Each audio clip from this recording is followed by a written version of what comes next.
And, I believe that many are called, but a few are chosen. Many are called, but a few are chosen, because today you're going to learn something that is so powerful, dear friends. And I tell you, if you have a colleague sitting next to you or sitting in another room and he thinks that he's got something more important, tell that guy he has to skip whatever that he's doing and come over here unless it's a life-threatening situation, because what he's going to learn in today's session is going to transform him completely. Now, I see that many of you may have come into this session because all of you consider yourself as presenters. Am I right? If you agree with me, type a yes in the chat room. You all are presenters, you are lecturers, you are managers, you are doing presentations to your bosses, to your customers. And, whenever it comes to presenting in front of a group, all of us have a little bit of that nervousness. Am I right? If you feel nervous sometimes, can you type the word nervous in the chat room? Do you feel nervous? Type the word nervous. Yes, I do feel nervous, Michael. That's right. All of us do feel nervous, but guess what? I've been doing speaking for many years of my life now, 26 years of my life, and I'm going to share with you some wonderful skills. And most importantly, my dear friends, there's something unique that I'm going to bring to you today that's going to transform the way you present. It's going to transform. This is not a sales pitch, my dear friends. This is a training. This is a training, and it's free of charge. That's the most beautiful part of it. You are going to be getting something. And you know what? We at Speakright, I believe that we have benefited so much from this entire learning experience that we've had, and we believe that almost on a monthly basis, we feel that it's necessary for us to give back to society. It's important for us to give back to society. We're also well aware that some of you here may not have the opportunity to attend a full day training. So maybe you have time for 1.5 hours, 90 minutes training. You may not be able to go for a full day training. So you have come to the right place.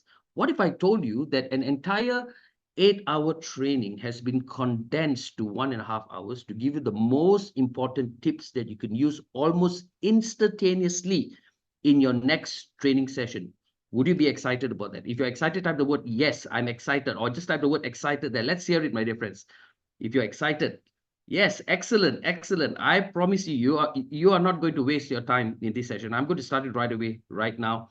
And if you have friends joining us, do ask them to come. Tell them they're going to miss something really, really big today, because towards the end of the session, I'm going to be sharing with you an AI tool that's going to completely transform the way you present moving forward. Okay, so that's my promise to you. Just make sure your friends are here. I want to see the numbers hit 120 by the end of today's session. Okay, great, great. And thank you, Christopher, for arranging this together with my client relationship manager, Yuvaraj, who can't be with us today, and Molly, and also Yashini, who has made it possible for today's session. So thank you to my wonderful team who has worked so hard to get all of you to come here. So much effort has gone into. So dear friends, 3 very important objectives I'd like to achieve in today's session.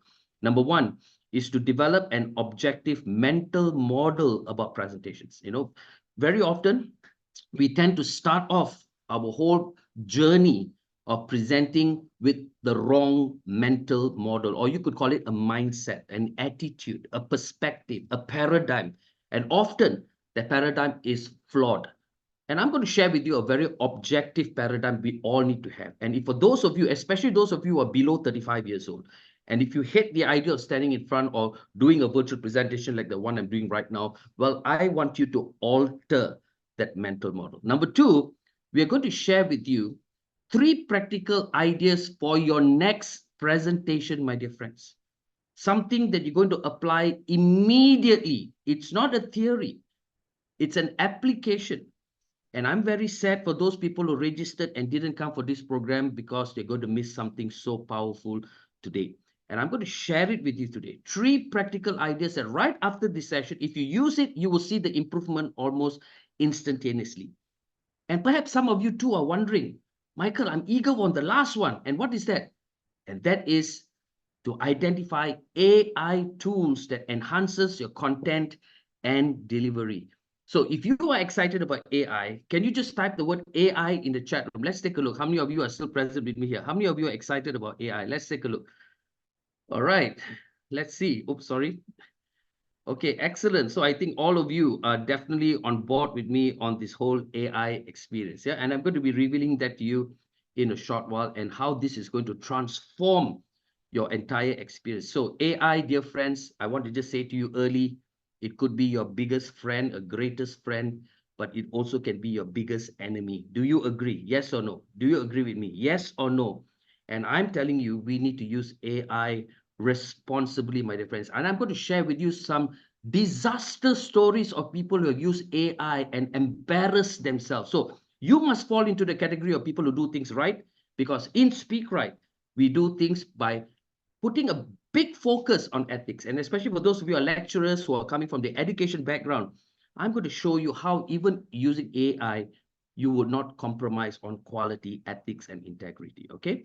I would like to begin my session this morning by highlighting to you one very important quote. And I believe in this quote very much. And it says, the success of your presentation will be judged not by the knowledge you send, but by what the listeners receive. And this is a very critical element that I want you to consider very carefully, taken from this very wonderful lady by name of Lily Walters, who wrote 3 powerful books. And she talks about the importance of how people perceive your message rather than how you think you have delivered it.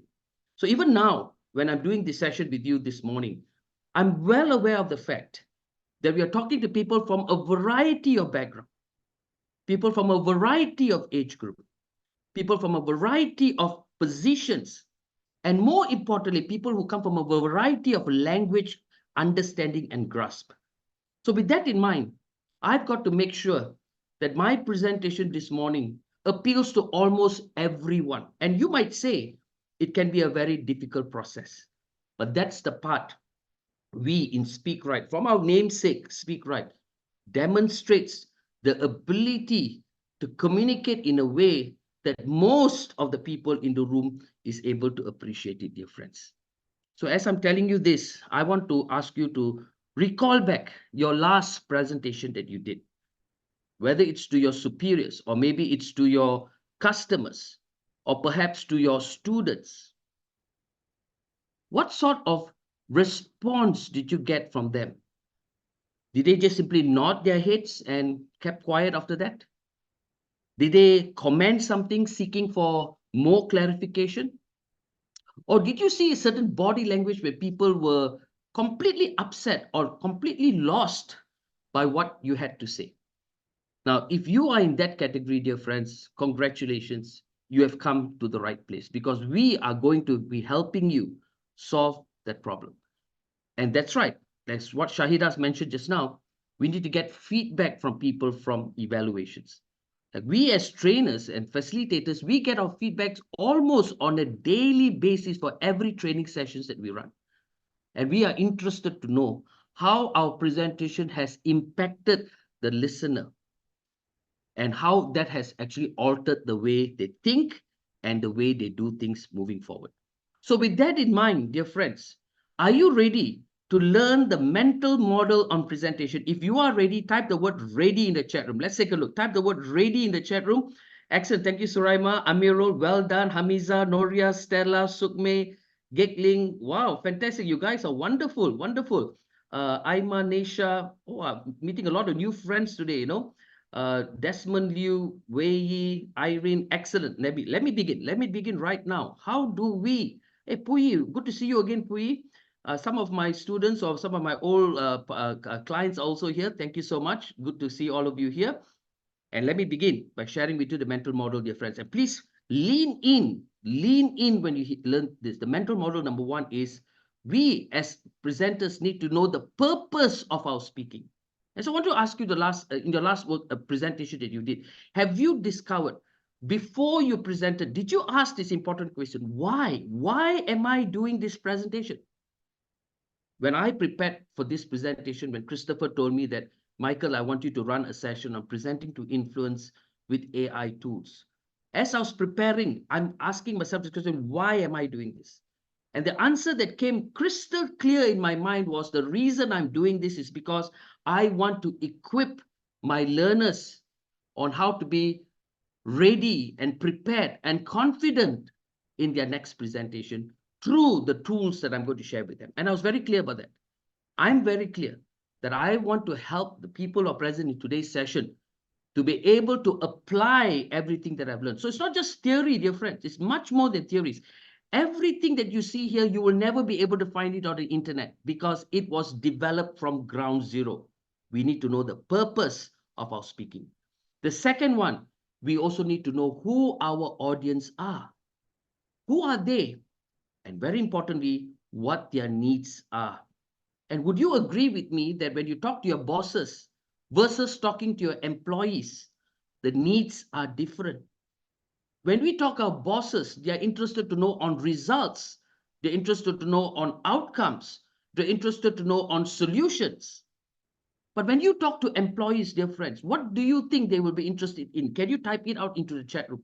What do you think our employees will be interested, employees will be interested in, or students will be interested in, if they are listening to our presentation? Yes, they'll be probably interested to see what kind of leadership that you're going to be providing in a project they're working on. Thank you, Sri Kugan. Probably they're asking, what is the task that you want me to do? Please show me the method, as Azila mentioned. Show me the method. What is it you want me to do? How do I do it? And very importantly, some people are asking, can you make my life easy? Don't make my life miserable. Do you agree with me? Make my life easy. Demonstrate it to me. Show me exactly what to do and what to expect, as Sukme is mentioning just now. So these are the things that we need to understand when we talk to bosses, talk to employees, talk to students, talk to customers, talk to different groups. Their needs are different, but your life becomes challenging when you have different groups in a single room. So it's very important for you to know another important point I'll be sharing with you in our next slide. After the second part of understanding the needs of our audience, dear friends, the third part is to create activated content and delivery on how this message is going to be cut across to the audience. Meaning that in preparation stage, after knowing the why, knowing the who, I need to now think about how am I going to devise my content in such a way it's going to impact my audience in a way that's going to benefit them. Meaning that your content cannot be like a can of sardine fish, where it is all preserved and canned and repeated. It has to be activated. And activated means it has to be customized. It has to be real time. It has to be tuned to the palate of our learners or our participants who are attending our session. So with this in mind, dear friends, when you have your purpose and your audience coming together, you have already got their attention. When your audience have come together and they see your content, you would have got engagement, exactly like what I'm achieving right now in this session, engagement. And after they've got that engagement, this content would help you to achieve agreement from your participants, where 80% of participants will say, wow, what Noor Shahida shared with me today was so powerful, I can use it immediately. And that means when they walk out of the room, dear friends, what happens?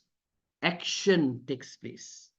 If you are a lecturer, your students do exactly what you want to do. You want them to do.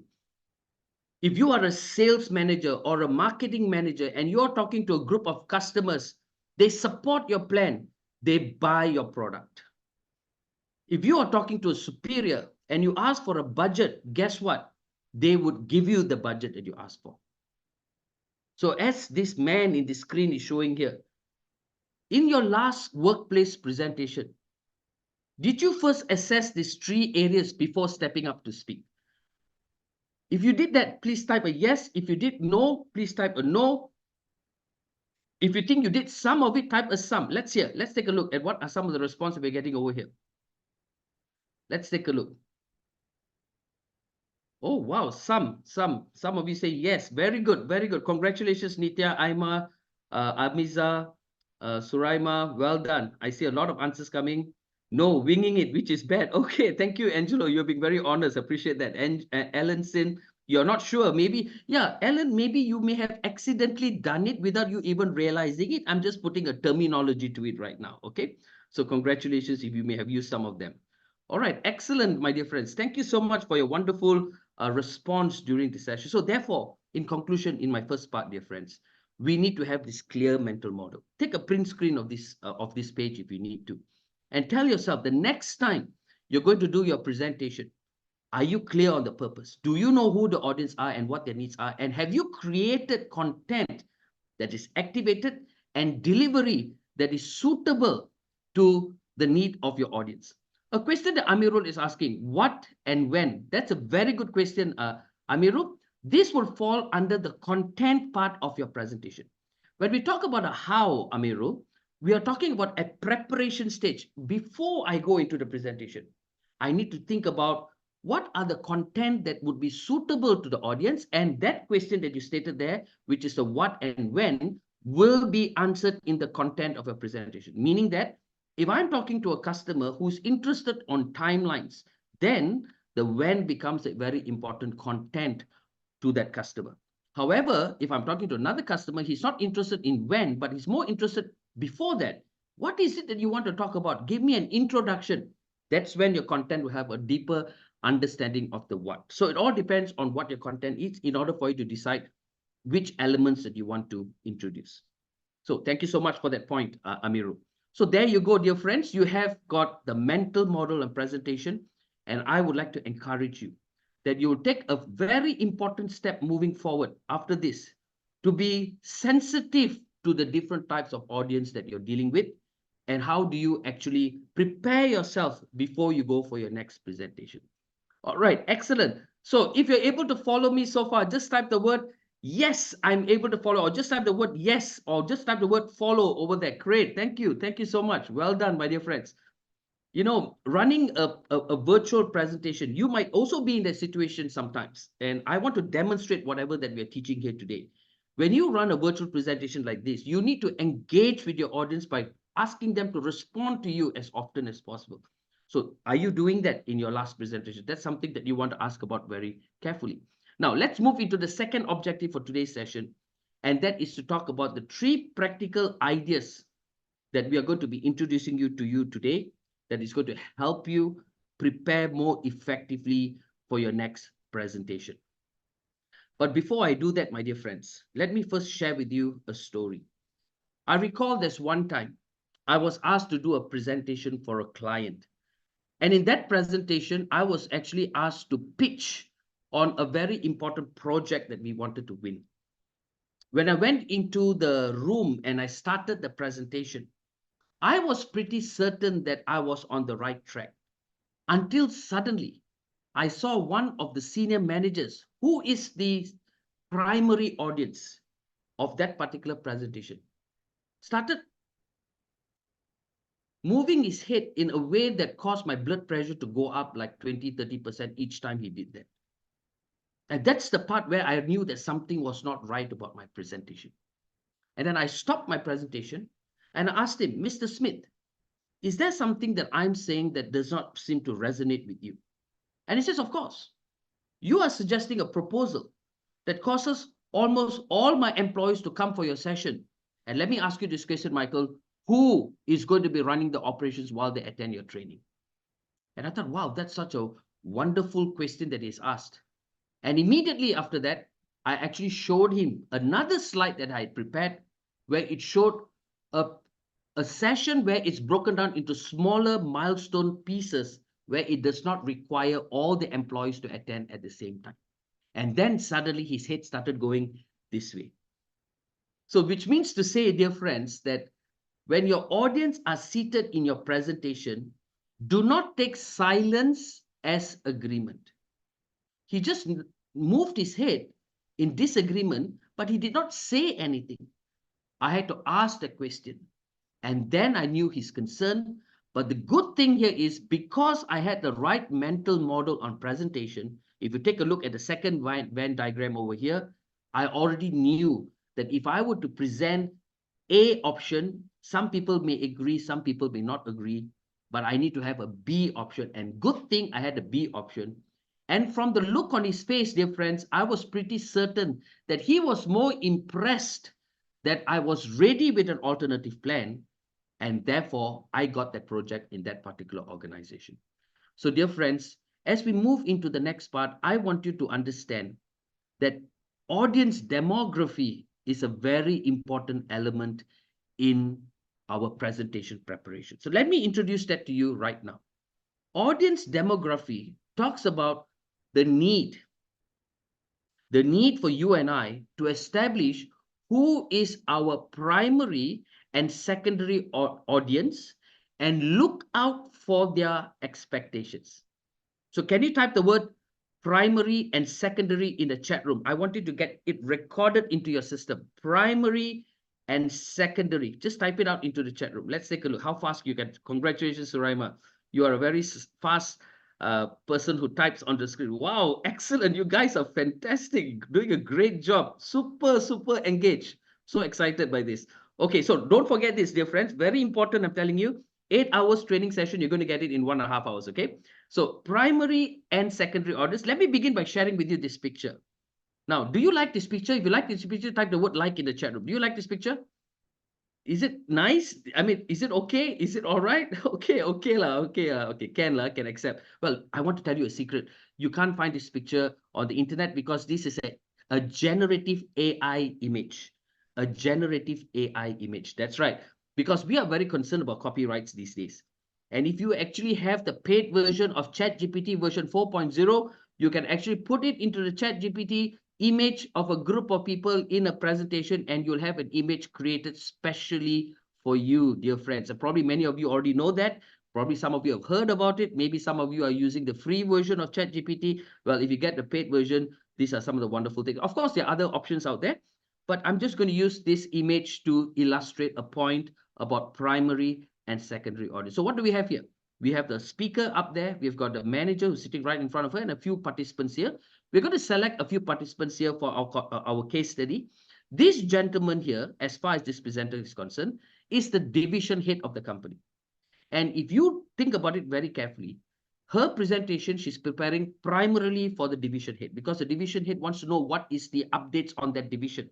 So if you go and ask the division head, what is your interest in this presentation? He would say, hey, Alicia, my interest in this presentation, I want to know what's the impact on the company on some of the initiatives that we have carried out over the last quarter. So that would be known as a primary audience because you have created your entire deck and your presentation for the purpose of this division head.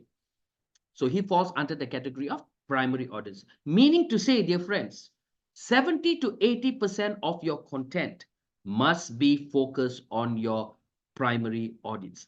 But the next question you would ask is, do we necessarily only have one audience in the primary audience? Well, the answer is no. You could have another person who is also a primary audience, and that could be your immediate superior, which is your division head's employee, which is your skip level boss, which is a division head. Your immediate superior would be this gentleman over here. And his needs is, he's a very customer oriented person. For him, customer satisfaction is very important. And yet he also falls under primary audience category. So there you go, my dear friends. You've got two primary audience with two very important needs. My question to you this morning is, when you are preparing your presentation, do you first define who your primary audience is? Please type a yes or no in the chat room. Let's do a quick social experiment here. Okay, Stella does it. Anybody else? Sukme does it. Suraima does it. Kauru does it. Azila sometimes does it. Amir does it. Muhammad Nizamudi doesn't do it. Okay, great. I'm very happy that many of you have done it. I'm very happy that some of you said no, which is why you're here today, my dear friends. But I'll tell you this, the biggest mistake we make is we use the same deck for different types of audience, and that gets us into trouble, my dear friends. We may have created a deck for our team members on a project that we launched, and then our division head wants to come for a similar presentation, and you do the same presentation the next day, but you're using the same deck. But that deck was not meant for your division head, that was meant for your team members. But when you use the same deck for a higher level person, suddenly you find that their needs are not being met. And that's why we get into trouble with our bosses sometimes. So I want you to just reflect on that a little bit more. Okay, reflection time over. Let's now move into the next category. We have now the rest of the other members here. I'm just going to use one as an example here. Is the sales manager. And this sales manager falls under the category of secondary audience. But she's interested in market segmentation analysis on the product that we launched. But you see, She is not my main audience. So I would not be designing too much information involving her because she is not my primary audience. However, the remaining 20 to 30% of my presentation is meant to cover her and every other member who's present there who may be interested in other elements of this presentation. So this is the part, dear friends, I find that many people drop the ball. They are very focused on general information without compartmentalizing their audience between primary and secondary audience. So my message to you today, a very important call for action to you today is moving forward, dear friends. We all have to be first segmentizing our audience between primary and secondary before we go into a presentation. And if you have done that, you are much more prepared to meet the expectations of your primary audience in a presentation. So if you think this is helpful to you, my dear friends, just type the word great in the chat room so I know that I'm helping you today. Just type the word great in the chat room. Excellent. Excellent. I hope that you're learning something new today. Okay, well done, my dear friends. Fantastic. Okay, I'm going to ask you a trivia question. I want to see how successful you are in answering this question, okay? If I were to ask you, what are the 3 very important presentation purposes that we typically prepare for? What would your answer be? 3 very important presentation purpose. What would it be? Can you just type it in the chat room? Let's take a look on how many of you can give me an answer. Convince. Okay, Sharon, you're very close, Sharon. Congratulations. Oh, wow. Congratulations, Sharon. Persuasion. Yes, that's one of it. Excellent. I just saw somebody who wrote Murthy, but I just missed it. Influence. I think, was it Murthy? Okay, great. Anything else? Let's take a look. Let's take a look. That's right. Congratulations. I see one person who's already got the answer there. I hope that you didn't see my screen. Where is that? Where is that? Oh my God, the typing is too fast. Somebody just said to inform, to inspire, and to persuade. Congratulations, Tulasi Subramaniam. If I were in front of you, I would give you a Kit Kat, but unfortunately I'm not, and you've got it right because that is the traditional, and you are right, to inform, to persuade, and to, oh, actually you've got one a little bit different, and that is actually to inspire, very close, very close. Okay, so let me share with you, dear friends, that's right. Po New Pui, you have got it right. Influence. Essentially, dear friends, in a presentation there's actually 3 very important purposes. The first one is to inform, and let me help you understand in what category do we inform. When we need to provide new information with relevant details. That means we need to introduce something new that people need to know about, especially in the workplace or our customers, our vendors, a new policy, a new system, a new direction. So which means that the aim or the purpose of this is to share, to inform, to notify the person why we are actually introducing something new. So the goal is to transfer that new information, knowledge to people who do not know it, which I consider to be a very important presentation that we do in the workplace often. Okay, and I'm sure many of you do that. However, my dear friends, if you take a look at to inform, the level of emotions, the level of engagement, the level of interaction is a little low. It is almost like a monologue where you are talking and other people are listening. There's very little opportunity for you to say something unless you have a Q&A session at the end, which typically happens. So while that is necessary and the presentation is normally kept straight to the point, it's not the only type of purpose that we use in a presentation. The second one on the list that was mentioned here is to inspire. And when we talk about to inspire, it's to encourage and motivate a group of people in a specific occasion, meaning that the goal of this presentation is to liven up their emotions, their attention, the excitement in the session. And maybe you want to inspire them. Maybe they're feeling a little down. Maybe they're feeling a little demotivated. Now, let me ask you this question. I want you to be very honest with me. Have you felt demotivated before at the workplace? Yes or no? Silly question, I know, but never mind. Just for the sake of our discussion today, are you feeling frustrated even right now in your workplace where you feel there's just too much work and there's not enough recognition, there's not enough validation, and then suddenly somebody does a town hall presentation or your bosses call you, and then somebody shares their experience, they get people excited. Or maybe you are a new recruit in an organization and you are very nervous about this new company. And then you have somebody who comes and welcomes the new recruit in such an exciting manner. And then, or maybe you're going through a very difficult business situation. We are losing customers. Work is piling up. There has been some salary deduction, for example. Well, unfortunately, some people go through that situation as well. So you are there presenting to overcome a business crisis. So do you agree with me that speaking to inform alone would not be enough? Am I right? It's just not possible. How can you use speaking to inform to a group of people who need to be inspired? So let me ask you, do a self-reflection. Are you an inspirational speaker? Yes or no? Just type it out into the chat room. Are you an inspirational speaker? Are you able to speak with enthusiasm? Sukmay says no. Don't worry if your answer is no. That's why you're here today. Are you able to speak with enthusiasm? Are you able to speak with excitement? Are you able to speak with optimism? Are you able to speak with hopefulness? That is what inspiration is all about, dear friends.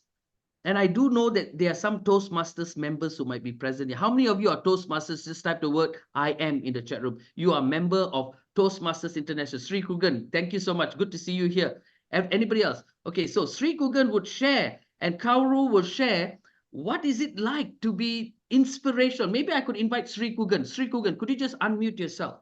Could you share with me in one speech that you did recently where you inspired your audience? Go ahead, Sri Kugan.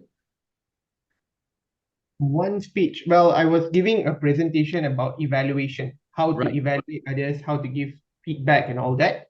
And I'm pretty sure I inspired a lot of people by speaking about evaluation, because evaluation is not about finding fault, it is about helping others. So they were That's really right. inspired. And Kugan, could you just tell me from your physical, visual observation of your participants, what did they do non-verbally to demonstrate that they actually were very inspired by your sharing?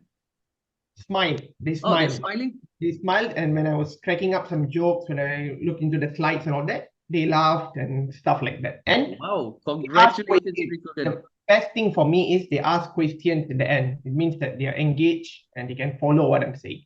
Fantastic. Well, let's give a round of applause for Sri Kugan for that wonderful sharing. Thank you so much, Kugan.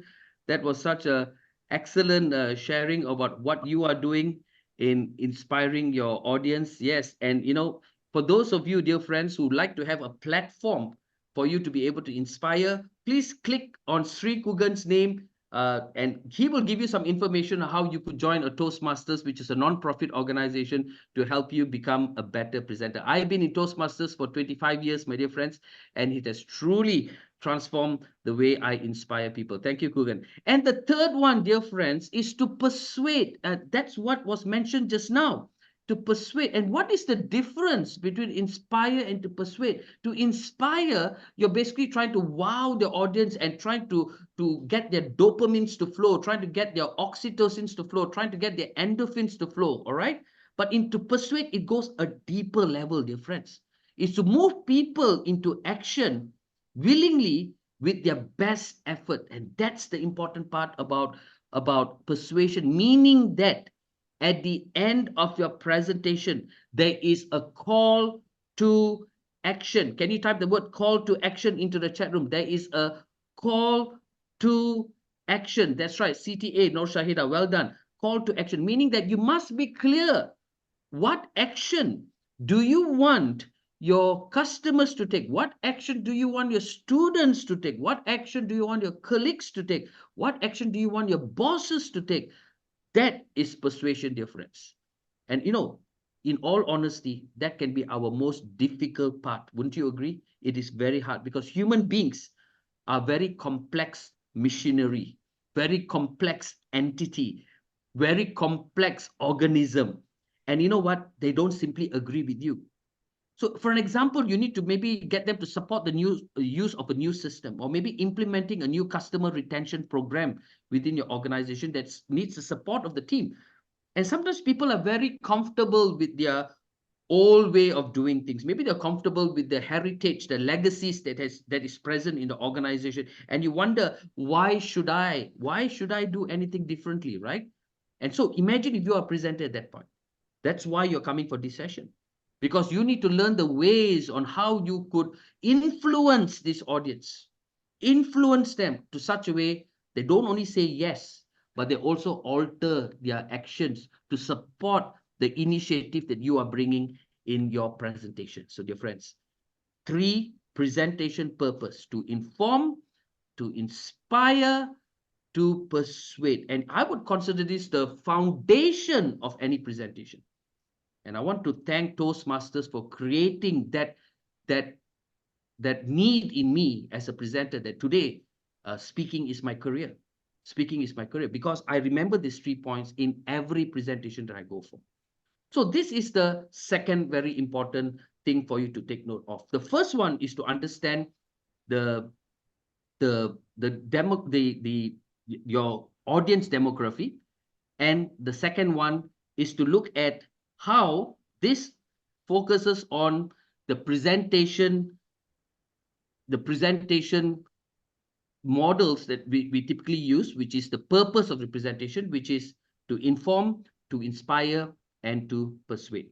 So, dear friends, before I go any further into the third part, I want you now to ask a question. Maybe a question. I can maybe answer the first 2 questions that comes, so that we are ready to help you with other areas moving forward. But let's take at least 2 questions. You can either unmute yourself, or you could actually just type it out into the chat room, and let me quickly answer these questions before I move on to the next part of our learning today. So let's just give you maybe 1 minute for that, and let's take a look at what sort of questions that you have for me today.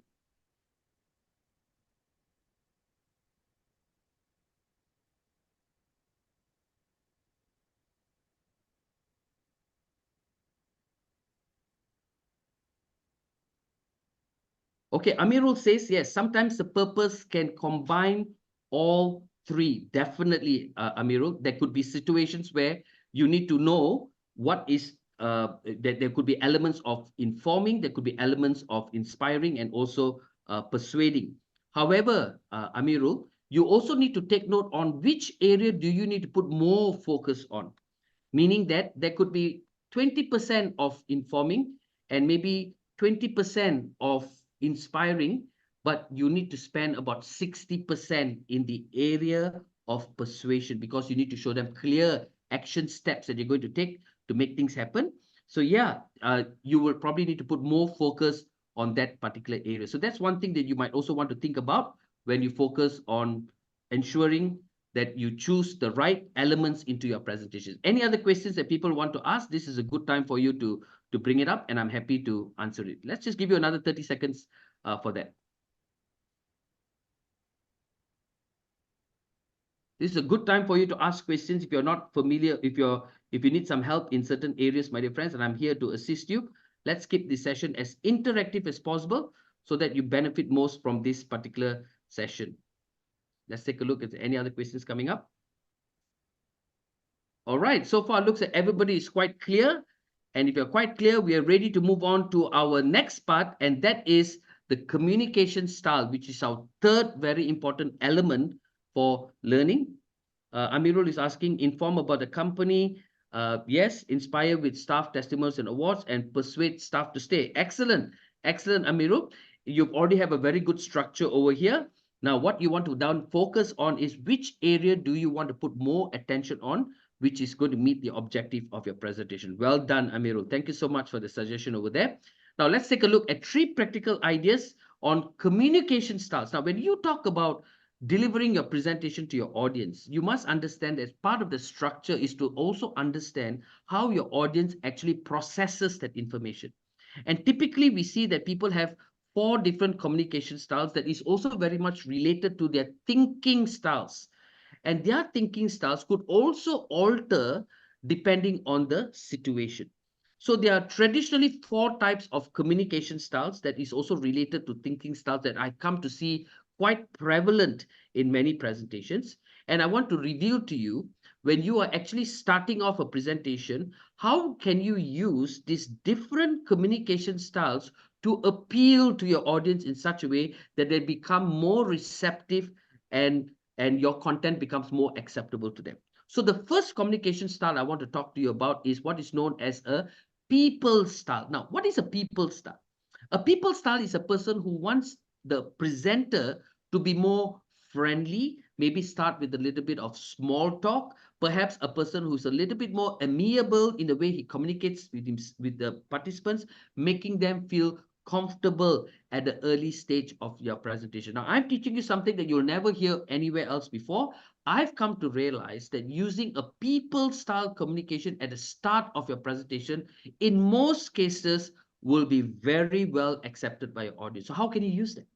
Is by kicking off your presentation by showing appreciation and gratitude to your audience. For example, a very good morning, dear friends. I would like to take this opportunity to express my gratitude for setting aside time for me this morning in order for me to introduce to you a new software that is going to turn around your work practices in this organization. So thank you so much for coming. And can you look at your friends in the left and right and say a very good morning to them and maybe give them 1 minute for them to do that? That is an example of a people opening in such a way that people feel comfortable in your presentation. Now, you can do it in your own style, but in a way that is friendly and amiable. Now, after you've done the opening, the second part is moving into what is known as a process style. Now, when we talk about process, it means that people want to get into the details, into the agenda. So, for example, you may want to talk about the problems that we are facing. You may want to talk about the progress that we are making. You may want to talk about some backgrounds that we are currently working on that people need to know about because they do not know about it. That's where the process part comes. So, meaning that there could be a finance manager there. There could be an engineering manager there. There could be someone who comes from the strategy department who's sitting over there. Or it could be a very discerning customer who is literally psychoanalyzing every content that you put on your slide. Now, this is where the devil is in the details. So let me ask you this question, difference. Are you a detailed person? Can you just type a yes or no in the chat room? Are you a detailed person? Are you able to give, when I say detail, I don't mean complex, no? But are you able to structure your content in such a way that people are able to see a flow, a proper pattern? Are you able to use chronology from the past, present to the future in a very clear and evident manner? And I'm talking about putting this process in a way that people can see things clearly. It is like fixing pieces of jigsaw puzzles together that eventually people see a clear picture, as opposed to taking jigsaw pieces and just throwing it to the audience and expecting them to fix it, and they are confused at the end of the day. So when I say process here, I'm talking about structure, I'm talking about details, I'm talking about data, I'm talking about comparative analysis, I'm talking about data science. This is the part where process plays a very important role. And if I could just share with you my observation, in fact, this afternoon, I'm going to meet a client and they're going to be doing a presentation. I'm going to be evaluating them. But I'll tell you this, in most cases, when I notice my participants, I notice that many of them do not provide key details, the first category, or the second category is they provide too much unnecessary details, or it's very complex. So when I use the word process here, I'm talking about making sure things are done in an organized manner. So that's the second part. You need to do your homework to ensure that the process is clear.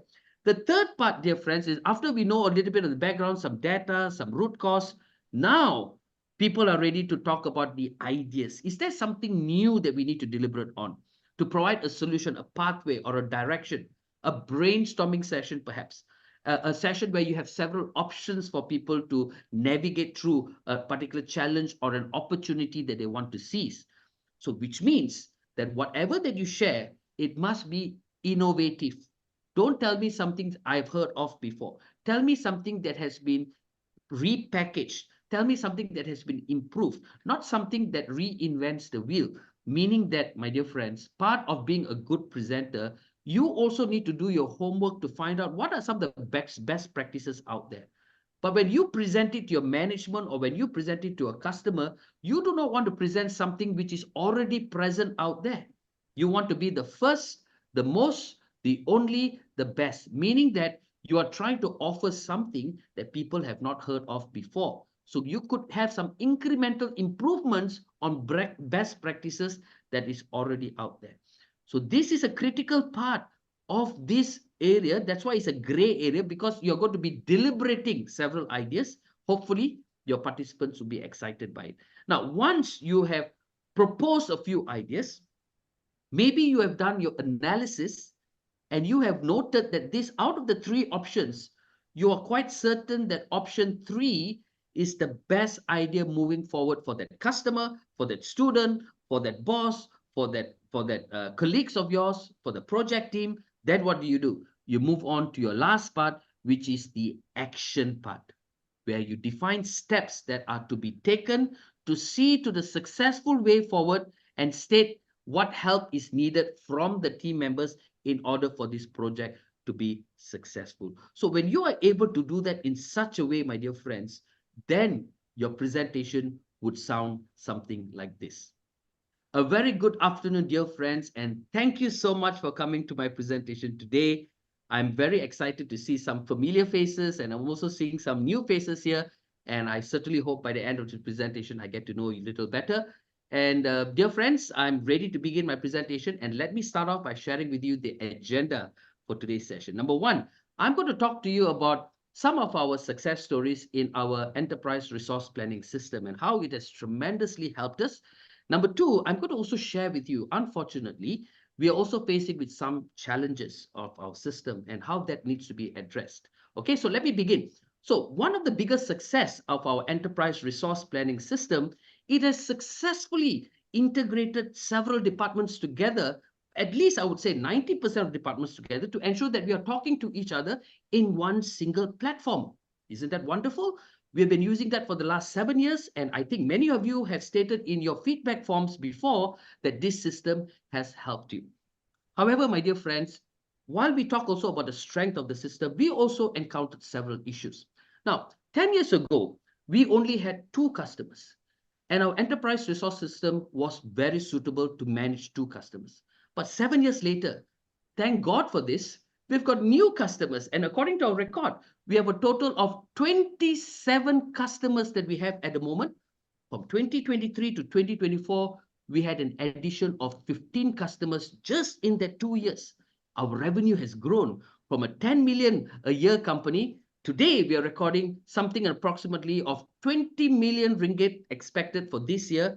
And we're already 10 million in just up to May this year. So as you can see very clearly, dear friends, the complexity of our business has also put a lot of strain on our enterprise resource planning system.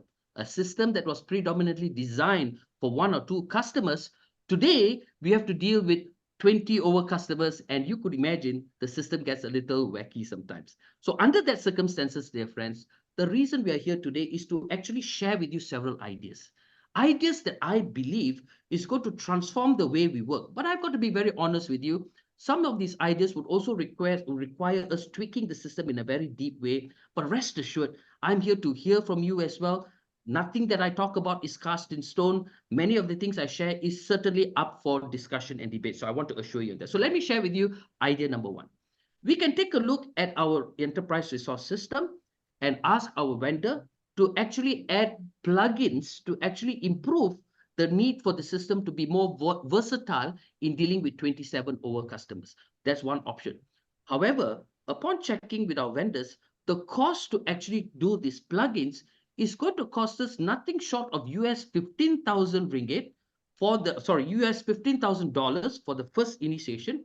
And there's also a management contract for the next 2 years. And this management contract cost could go up over a period of time. Well, that's one option. And I think it's certainly something that we could talk about. The second idea that I want to talk to you about is to actually make a tough decision of moving towards an alternative enterprise resource planning system. I know just mentioning that causes our blood pressure to go up a little bit because we're quite comfortable using the system the last 7 years. But let's take a look at what this new system is able to do. The cost of this new enterprise resource planning system is 50% cheaper in capital expenditure, and it's also 25% cheaper in management contract. These are the several areas that we can see the benefit. However, I have to also admit to you that this enterprise resource planning system comes from China. This organization is untested in this region, and I certainly see there's an opportunity for us to explore how will this idea be implemented in such a way that it does not cause any operational issue in the long term. Now, dear friends, as we are deliberating this particular topic, I've done my research and analysis.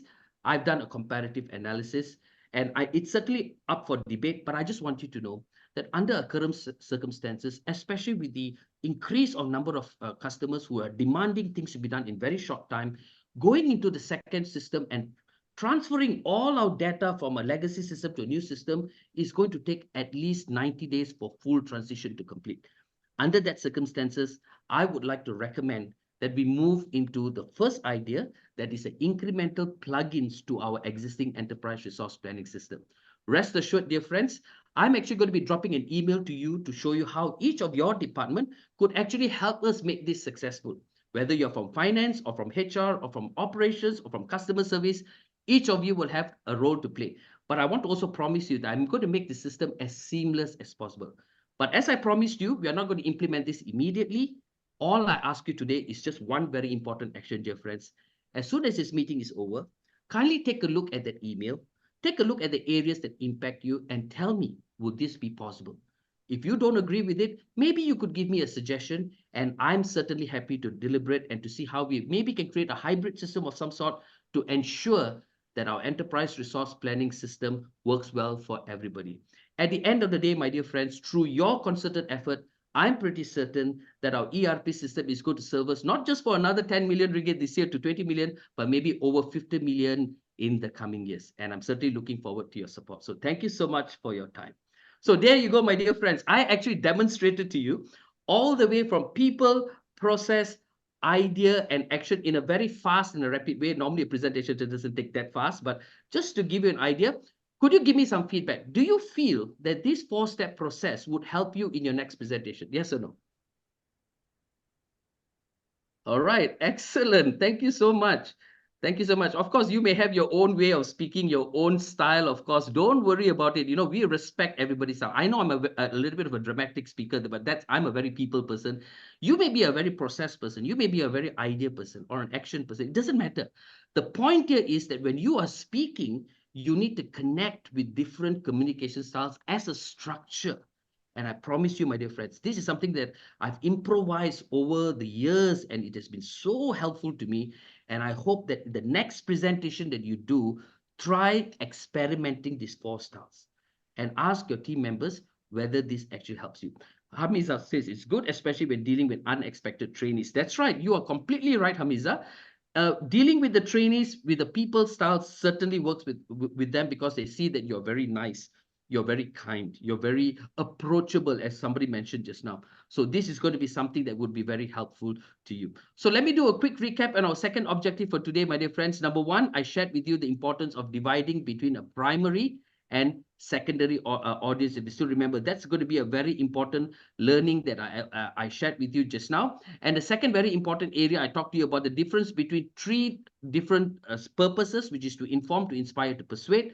And the third part that I shared with you about is the communication styles. How do we ensure that we are able to structure our presentation in such a way that is palatable to different styles of people who are attending our training or our presentation session? So before I go any further, dear friends, time again for you to ask questions. Is there something that you'd like me to clarify? Take full advantage of this, my dear friends. It's completely complimentary. If you have some tough situation that you faced before that was very challenging, that was very difficult, and you struggled at dealing with that particular audience perhaps, or you had struggled in that particular content that you're delivering, and there was some obscurity in the process, guess what?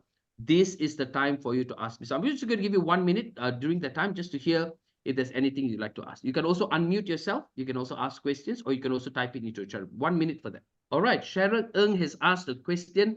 What do I do if an audience challenges the idea. Well, Sharon, guess what? That can very likely happen in any presentation. But let me give you some inside story, okay? Listen, just lean in when I give you this answer. When an audience challenges an idea, that means he's verbally showed certain discomfort, or he's verbally stated his disagreement, or he plays the role of a devil advocate by objecting to a particular idea, not necessarily rejecting it, but objecting to an idea. It's important for you to understand that that objection would have actually started much earlier. The time he objected to it would have been minute number 17 in your presentation, but he would have already felt a certain degree of discomfort maybe in minute number 5. So the important point for you to ask yourself is, what did I say before that may have caused some contradictions, may have caused some confusion, the later related to a person disagreeing with me at the end. Okay, so that's something you want to take note of. Now, if somebody challenges the idea, we need to know the difference between rejection and objection. If somebody challenges an idea, doesn't necessarily mean they don't agree with us. It simply means that they want more information, more clarity, additional data in order for them to feel confident with your proposal. So what do you do at that point in time? After hearing it, you will ask them some follow-up questions to find out where their concerns are. And then you go back to that part that you're speaking on and you give some clarity to the area by providing more details. After you've done that, you stop and you ask the person, "Hi, Tan, do you feel that I answered your question?" And see how the person responds along the way. But you must understand, when you're dealing with someone who challenges your idea, you must be ready to give additional information. Number one, you might be also ready to give some layman information, to turn technical information, remove the jargons, and give it in such a way that a person can understand. And perhaps through a layman understanding, he will not challenge the idea anymore. The third situation could be, he may challenge it because he's more comfortable with the previous idea that he has been implementing all this while. So what you might want to do, you might ask him, what is it that you've been doing all this while that you feel good about, that you feel that this system is not able to provide you with that assistance? And then after hearing that person, try to draw a connection between whatever that he does to whatever you're doing in terms of principle. Maybe in terms of principle, we can agree, but maybe in terms of process, this could be a little bit complicated. And under the circumstances, you might want to share what is a greater value in the future, even though we go through a certain degree of complexity in using a new system or a new idea. So there's just many ways to skin the cat, but the most important one is to first give an opportunity for that person to highlight what their concerns are, for you to listen intently, for you to explain clearly, and then for you to be able to come to some kind of agreement in terms of principle, and then moving the presentation forward. Now, I just want you to know, Sharon, in my course of my work, I've been doing this for the last 18 years as a full-time trainer. And I do have people who challenge me, but I realize that the challenge is dealt with much better when I give additional information in a way that they can understand, they appreciate it very much. I hope I answered your question, Sharon. Second question, how to measure that we have achieved the presentation purpose? Okay, very good, Hamiza. One very important way for us to know whether we have achieved the presentation purpose is to first ask ourselves, which presentation are we doing? Are we presenting to inform?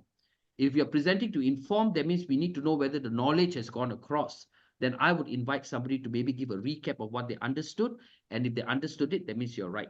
You have met it. If it's presenting to inspire, you may want to ask somebody to stand up and share how does this presentation help them. If the person says something positive about how they were inspired by your presentation, congratulations, you have met the objective of a presentation.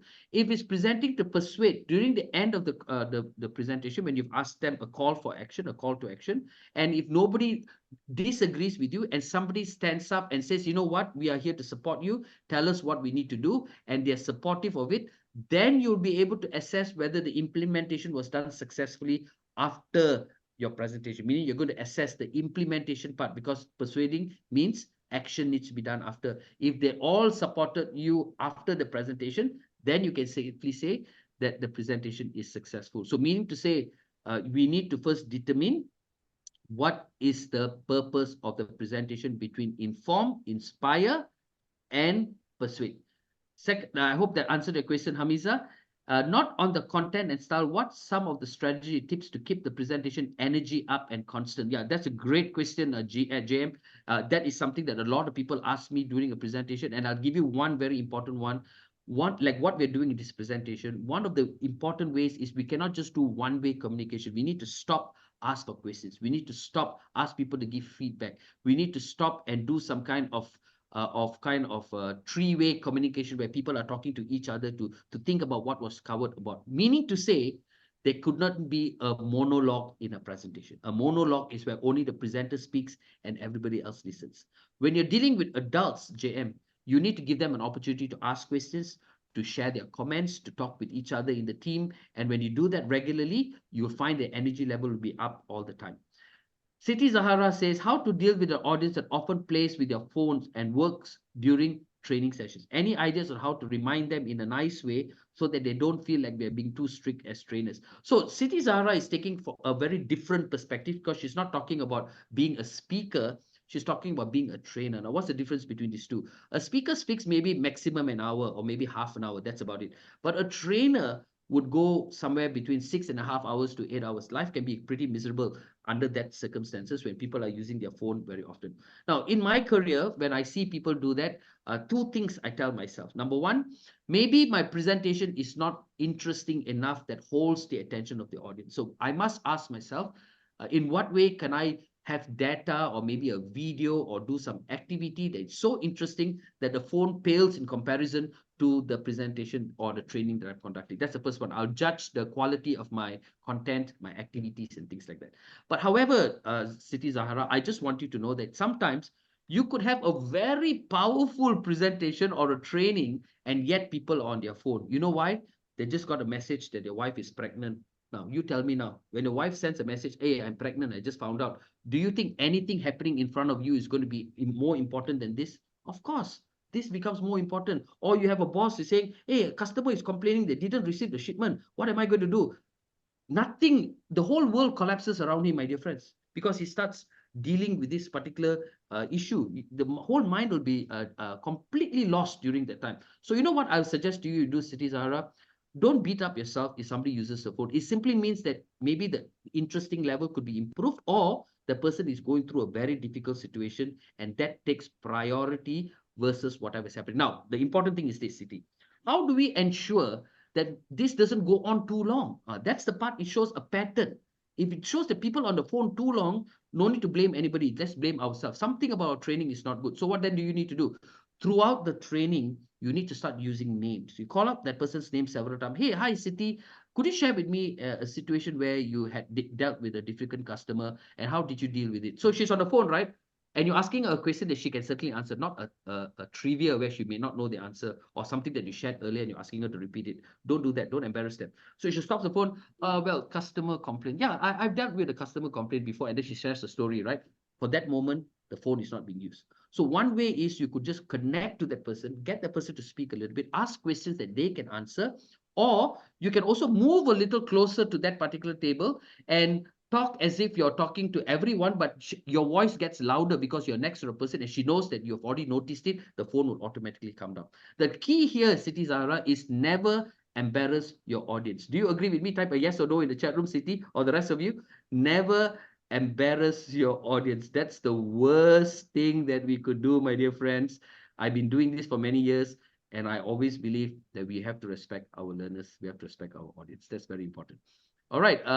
No, Shaida says engage your audience, ask questions. That's right. Okay, excellent, excellent. Setting ground rules before training. Well, Noria, that's an ideal situation. We set ground rules, but you know what? For some reasons, people love to break rules, for some weird reasons. They still do not follow it. But you know what? I find that psychology is the best way to deal with it. When people feel connected, when people feel a sense of belonging, when they feel close to you, you know what? They would definitely be open to hear from you. Wow, fantastic. I'm so happy that all of you asked this question. Thank you very much, my dear friends. We have successfully covered second objective. Now I'm going to go into the third one, which I think most of you have been waiting for.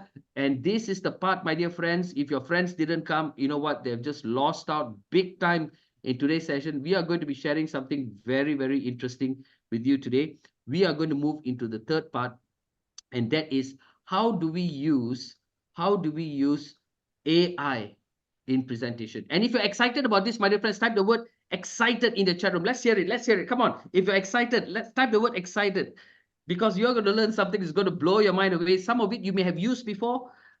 Some of you may not have used it before. And another question I want to ask you here is, out of the AI whole experience for ChatGPT, Perplexity AI, and Beauty AI, Beautify, how many of you feel that you are quite on the ball with AI if you rate yourself from 1 to 5? 5 is, I'm really good at it. 1 is really bad at it. I do not know what the hell you're talking about. Or maybe 3 is, I know a little bit about it. I use a little bit here and there. Let's take a look. 3.5, 3, okay, 3, 3, 3, nice, nice. 3.5, okay, very good. Really bad, okay, so me really bad, okay, no problem, no problem. All right, now I want to start off. Thank you so much. So looks like we got an average of 3.767. Okay, so that's what we've got here.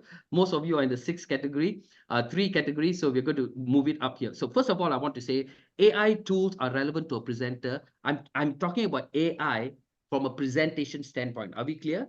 We are not talking about AI in the area of data analytics or data science. Okay, this is AI in the relationship of being a presenter. So I want to set certain ground rules here. See, somebody used the word ground rules here. So I'm going to set certain ground rules. Number 1 is that AI helps you to elevate the depth of content. Do you agree with me? Because sometimes you got no time to go read an entire book. You got no time to read an entire magazine. You just got no time.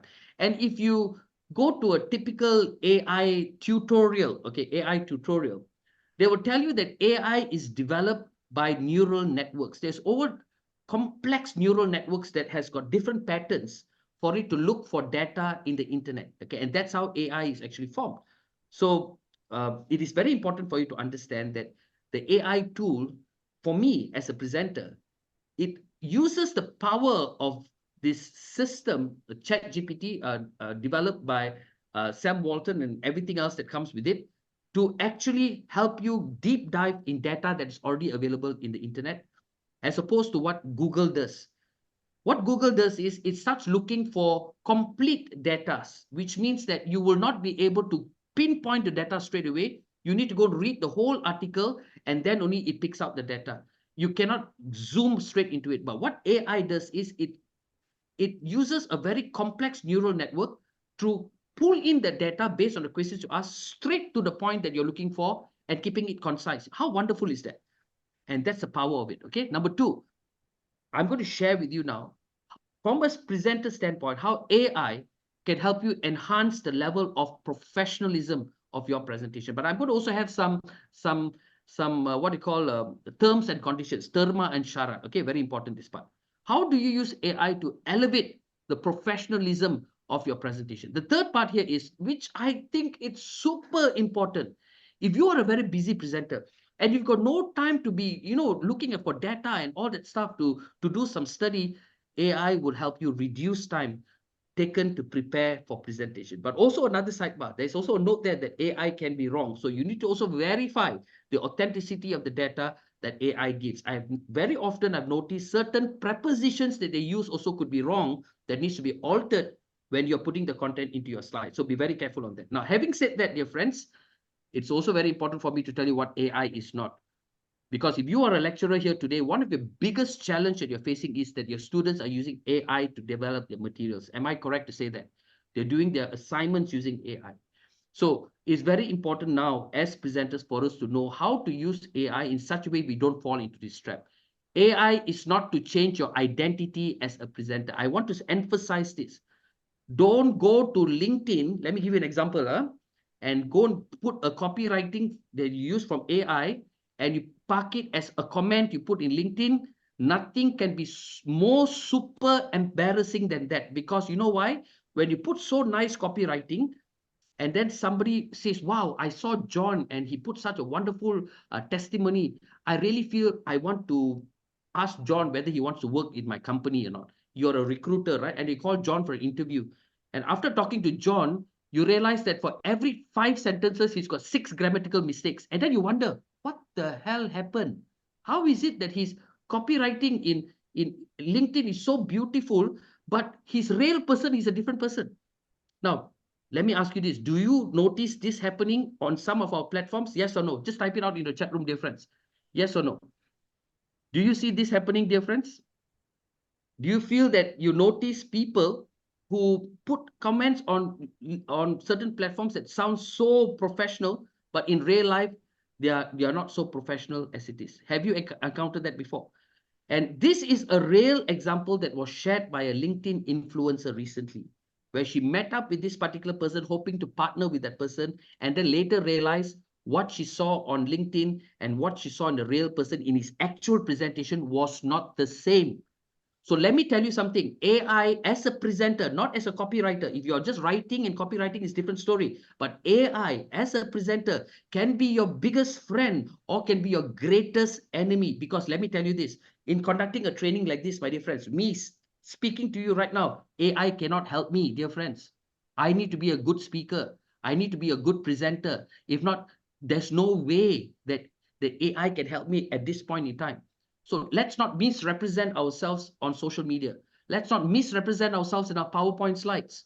Because when you do that, you get yourself into trouble. And when integrity is lost, it's very difficult to replace it. Now, number two, you need to replace, AI is not to replace the need to think and plan. You see, a lot of people are using AI for the wrong reasons. They have stopped thinking already. They just type in a prompt into AI. The AI gives them the answer. They copy it and put it into their email, or they copy it, they put it into their PowerPoint slides. That is wrong. Not only wrong, it's unethical, because that means that you didn't do the thinking. You just put a word there. Please share with me how to solve this engineering issue on quality. And then the person comes up with the thing and you just copy and paste it. Where's the thinking there? The only thing you did was to ask a question. And I'm going to share with you how to deal with that in a short while. And the third one here is, you should not use AI to misrepresent your offering and suggestions, meaning that you talk about certain offerings which your company or you don't offer, but is what AI suggested. But in actual, you're not offering those things in real. Now, these are things that are wrong. So I want to just mention this to you very quickly. AI may have, many have used AI and got themselves shot in the foot as a presenter. And I hope that you don't fall into that category. So let me now move into three very important ways that how you can use AI to help you. Way number one is to improve quality of words and sentences used in delivery. Number two, to create images that are closely related to the point spoken. You're seeing some of the images there.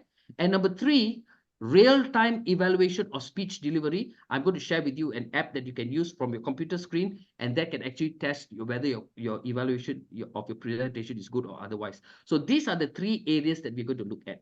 So let me get into the first one, and that is to look at how can we use AI to help improve the quality of our presentation. That's the first one I'm going to talk about. Now, it's going to get a little technical, okay?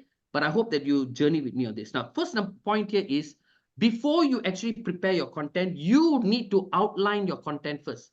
You outline your presentation based on your original plan, meaning you don't turn to AI for this purpose. You create your own plan. For example, I'm going to launch a new software, enterprise resource planning system, okay? And I'm going to develop it. How am I going to launch it? I start putting it out as an outline in my presentation, in my maybe Words document. This is what I should be covering about. You put it all down to the way that you think is best. Now, after you have done that, you go into step number two. You ask ChatGPT to outline key points for the same topic. That means you ask yourself the question, you already done the thinking, then you ask AI to do the thinking as well. Then what do? You compare your content with ChatGPT and to see whether there is some correlation or whether there's some disparity. So if you notice there's some correlation, you should be happy because, okay, I'm on the right track. But if you see some disparity, what then do? You ask yourself, do I need to follow that? Or should I follow my plan? You do a little bit of study in that particular area. And then you add or adjust points based on the relevance of the study that you're doing. And then only you move into developing content. So now let's take a quick example on how that actually happens. I'm just going to be sharing my screen right now just for you to experience. Hey, by the way, you can use the ChatGPT 3.5, but you know what? I'm a serious player in this speaking business. I don't use the free item, but you can also use it, but there are some limitation. I just want you to know there's some limitation in it as well. So you might want to be a bit cautious about it when you use the free version. But I'm going to go straight into the paid version, all right? Let me just go into it, but let's see how you respond to that, and then we'll take it from there. Okay, let me just go straight to AI now. And let's assume now that I've got 4 steps that I've already created. And now I'm going to ask actually AI that question. I'm just going to share my screen right now. And yep, I think it's here. Is it here? Let me see. So now you have got 2 versions. You've got a 3.5, and then you also have the version 4. Version 4 comes with a lot more options as well. I'm going to type up a question over here. Give me a 4-step plan, on how to propose a new enterprise resource planning system. Okay, so this is the question that you're asking. So what happens here is that it will immediately draft out a plan for you. But like what I mentioned earlier, when you actually do the activity, you must first do the plan yourself first, and then you compare the plan to what is actually being shown over here. And then you ask yourself, is it actually giving you almost the same or different information? Now, if it's giving you a different information, what you need to do is you need to go in and see, is that information relevant to the audience that is coming for my session? So if you take a look here, you have identify current pain points and goals, research, evaluate ERP solutions, is giving you a few options here, but you'll notice that some of the points here may not be relevant to you. Like, for example, when you talk about presenting the shortlisted ERP solutions, highlighting their features, benefits, and how they address in the system. Oh yeah, this is something that I could use, and you maintain that. But you also notice that when you talk about expenses or potential savings or revenue growth, it may not be related to your situation at that point in time. Then that information doesn't necessarily be there. Now, this is why I'm telling you, when you deal with an AI system, it's very important for you not to just simply copy paste things into the system, but instead you need to take what is only relevant moving forward. A lot of people make the mistake of just copying this and putting it into slides and then giving very generic information with no customized information. And this is the part where people often make mistakes, and they run into some credibility issues moving forward. So I just would like to stress the importance of us making sure that we don't just simply share information without first understanding the importance of it. Why are we actually sharing information? This is going to be a very important point I want to stress out moving forward. Okay, let me move on. I'm going to share now with you some very important elements when it comes to the second part, and this is it. Now, when it comes to the second portion, my dear friends, and that is going to do with another critical area, and that is this: content curation. When we talk about content curation, my dear friends, these are the several areas that ChatGPT can help you. Number 1, you develop slides based on a new flow. And when I say new flow, means that you've already taken the content that you did earlier, the phase 1, and you've already put it in, and make sure that your content is sufficient for a 1-minute presentation per slide. Number 2, you ensure the slide contents carry specific audience related information, meaning that you also have to customize to the actual situation involving your organization. What are some of the situations the organization is facing? What is it needs to be done? All that needs to be also emphasized.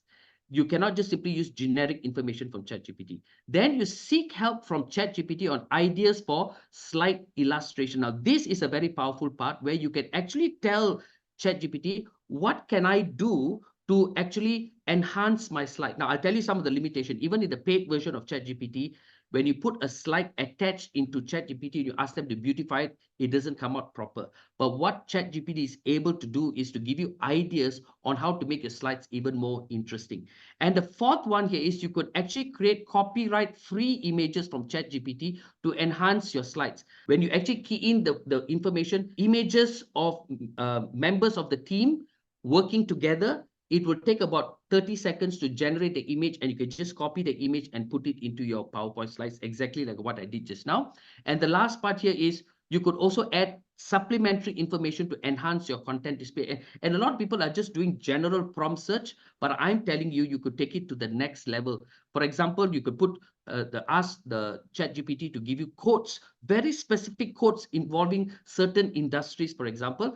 Let me give you an example here right away. I'm just going to share one with you right now. Going into, quotes are a very powerful way to actually make your presentation even more interesting, even more palatable to your audience. And so, for example, here, I'm going to actually put a very important information here. Quotes on enterprise. I'm just giving an example here again. Quotes on enterprise resource planning system. You can actually do it on Google, but Google one, you have to do a little bit of searching, and the amount of reach is actually quite tedious for you to actually find it along the way. Okay, system, and you just enter over here. And what happens here? You will see the system actually generating all the different types of codes. In a paid version, you can actually put enterprise resource planning system with sources, and it tell you where the source comes from. In the free version, you don't have that. So you can see here, you have a very nice code over here that you think is very relevant to your topic. You can just pick up. You can even ask for statistics. Statistics on, it all comes down to the type of questions, or statistics on ERP usage in the very specific questions in the pharmaceutical industry, for example. You just enter that, and you see you'll have got even more data coming in on specific information that will be helpful for you to actually share it with your management team. So you can actually take this content, verify the content, and then put it in to justify to your management or to justify to your customer that this is going to be a good system for us to use in order for us to upgrade our ERP system. So there you go, my dear friends. These are some of the options that you could actually use to take your presentation to the next level. So, but let me just emphasize one more time. It's important for me to stress that you don't just simply take first level information. You actually need to go and study your presentation content first, develop your own programs, and then only you choose the right content that you think is helpful for your presentation. This is something that I want to stress on to ensure that you actually get the best benefit of this whole experience, okay? So now, let me now get down to you to another very important part of our learning today. Let me just go into this portion. Okay, you have got book references, case study, and relevant examples. I'm very important aspect I want to share is that when you want to create your notes in your presentation, you probably want to have some really nice words that you want to use. You can actually use ChatGPT for it. Now, most people type out, give me a script on pharmaceutical sales, for example, and you have the script coming out. But what most people do not know is you can actually copy those sentences and put it into ChatGPT for enhancement. I'm not sure whether you're aware of that. You can actually copy that sentence and put it into ChatGPT and ask ChatGPT to enhance the sentence for you. So for those of you who are doing it, you're well aware of that. For those of you who are first time, I'm going to show you how this is done. So let me just give you an example. Let's say now you already have a script, okay? You already have a script and you feel that you want to beautify that script. So what do you do then? You're going to beautify the script. So you're going to actually take this particular script here, which even the free version is able to do without any problem. No problem at all. Not much of a difference in that sense. And then let me just show you how this is done. You take that script and then you put it into ChatGPT. Okay, let's say now this is a script that I use. Okay, this is a script that I use. And I'm going to put a word here, beautify this script, with at least, you can be very specific, 2 adjectives and 2 adverbs if you want to make your script even more nicer. And then you just click enter there. So this is the basic sentence that I had here. Earlier, the sentence sounded like the earlier sentence was Malaysia has seen the pharmaceutical industry contribute 6 billion to country's GDP. It doesn't stop there. In 2024, it's expected to add another 10 billion.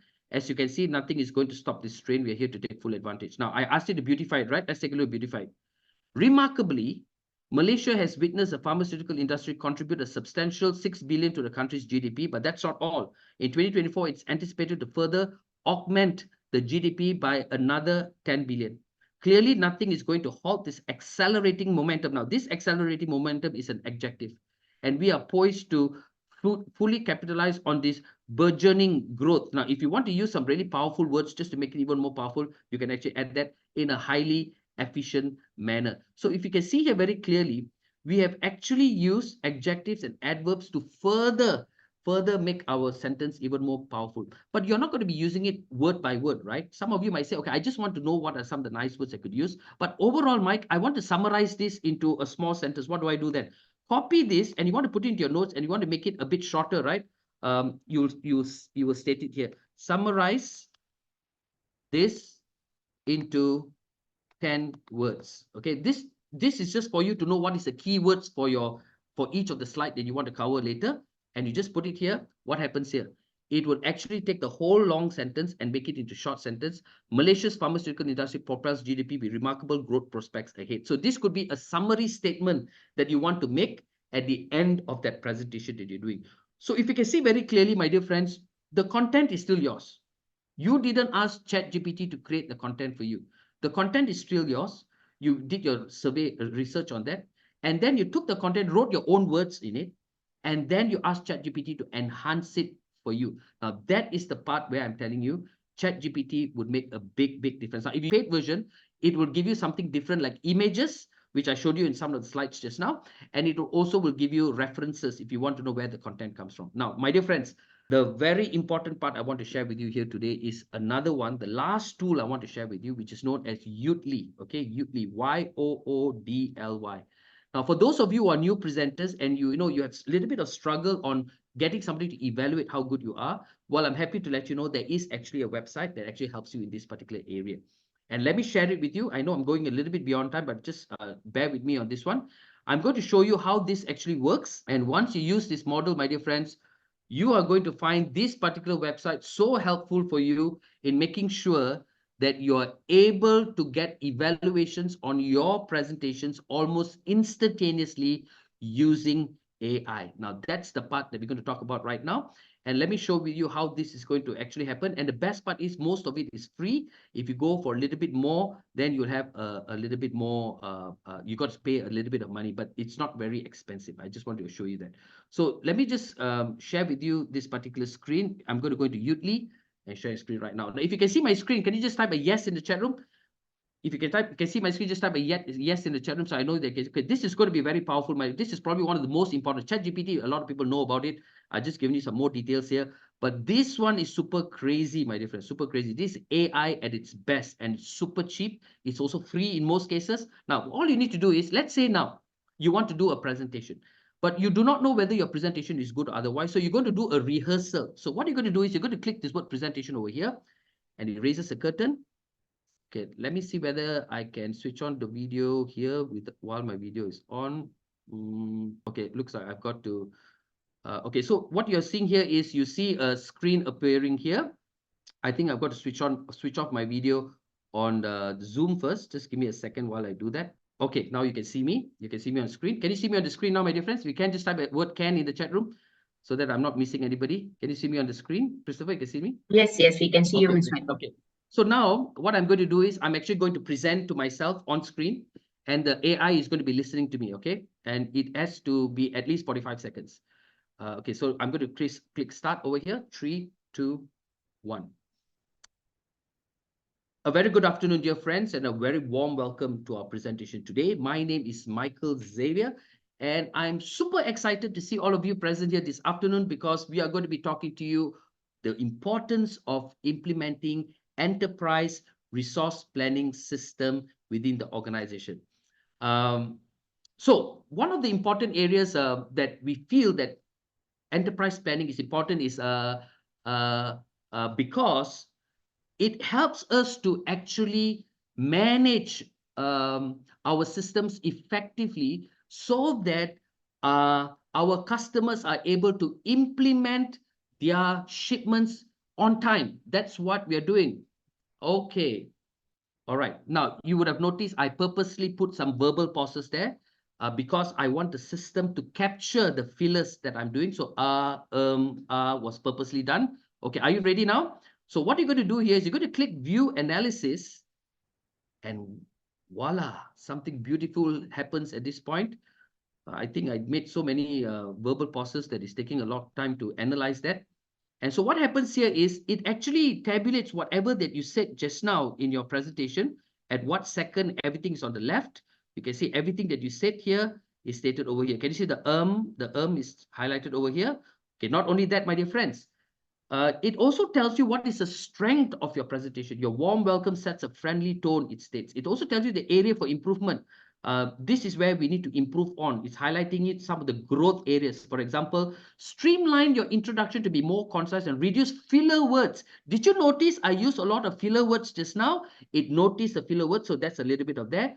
It also asks some follow-up questions. For example, can you provide some specific examples of how implementing an enterprise resource planning system has helped organizations manage the system more effectively? Where can somebody sit next to you and give you that kind of feedback, my dear friends?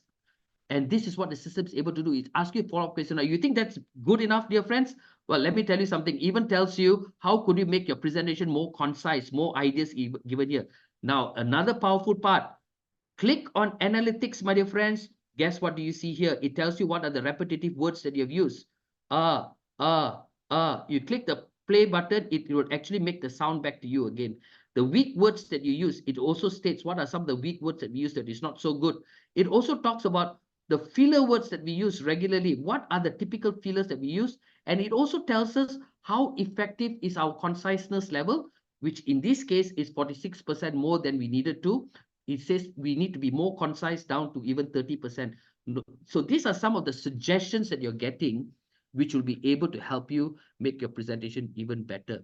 So can you imagine, do you think this is going to be helpful to you, my dear friends? Just type the word yes in the chat room that you think is super helpful to you. Just type a yes there. Let me see how excited you are about this. All right, great. So I hope that you found that helpful. Now, I want to give you another tip just before we end, yeah?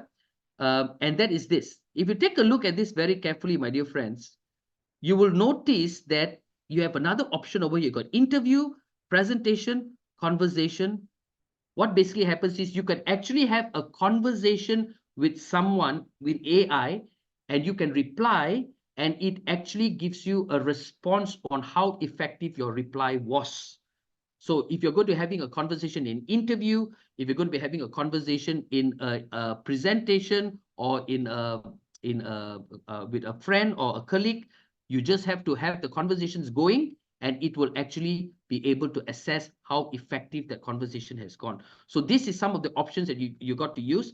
And I've been exploring this for the last couple of months, and I found this to be very helpful. So my dear friends, I would strongly urge you to go into Udly and access the free version and see whether that helps you. And if you find that that situation, that system is actually beneficial to you, I would like to encourage you to use it more effectively, my dear friends, because with using that, it will actually bring your presentation to a whole different level. That's my assurance to you. Okay, so let's now very quickly recap some of the important learning that we've got from today's session. Number one on the list that I've shared with you today is, how do you actually define the purpose of your presentation? And second, we talked to you about how do we establish the demographics of your audience. The third, we talked about the communication style. We also started off the session by talking to you about a mental model that we need to have, which includes the purpose, the audience needs, and activated content. The third thing I talked to be with you is how do we use AI tools more successfully, particularly in using ChatGPT, free and paid versions, and also Udly. So dear friends, I want to thank you for joining me in this session. I hope that you found this session helpful. And if you think this session was helpful, can you just type a word yes or great in the chat room, so I know that I've done a somewhat good job for you today?